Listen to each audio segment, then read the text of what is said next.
حمرين ماشي طايحه لك السر، هذيك راها الورديه.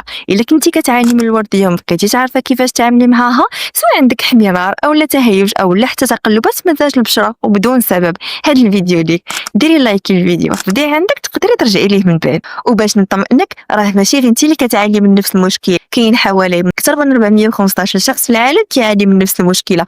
وغادي نكون كنكذب عليك الا قلت لك غادي نعطيك الحل السحري، ولكن غادي نقدر نعطيك اشياء تقدري ديريهم باش ما توصليش للمرحله الخطيره. ودابا غادي نشرح لك علاش اختيارك للواقي الشمسي اللي يقدر يحسن او يهيج الورديه. الواقي الشمس جيلين، الجيل القديم وجاي الجديد. وباش نشرح لك اكثر وتفهمي، الجيل القديم كيخترق البشره بزاف اولا كيدخل ليها لداخل، وهذا الشيء اللي كيخليها تهيج خصوصا الا كانت حساسه. اما الجيل الجديد فهو فيه بزاف ديال لي فيلتر، هذا الشيء اللي كيخليه يبقى فوق سطح البشره كيشكل درع شفاف وما كيدخلش لداخل بزاف، وهذا الشيء علاش هو مريح بزاف للبشره الحساسه اللي فيها الورديه. وهذا الشيء علاش فاش تكوني كتختاري الواقي الشمسي ديالك ضروري خصها تكون فيه سانتيلا، لحقاش كتعطينا تهدئه للبشره وكتمنع التهيج. واهم حاجه في هذه المرحله هي تبعدي من اي واقي شمسي فيه العطور. الا كنتو باغيين نزيد نشارك معكم اشياء اخرى اللي كتقلل من التهيج، ما عليك غير تخلي ليا في كومون بارتو.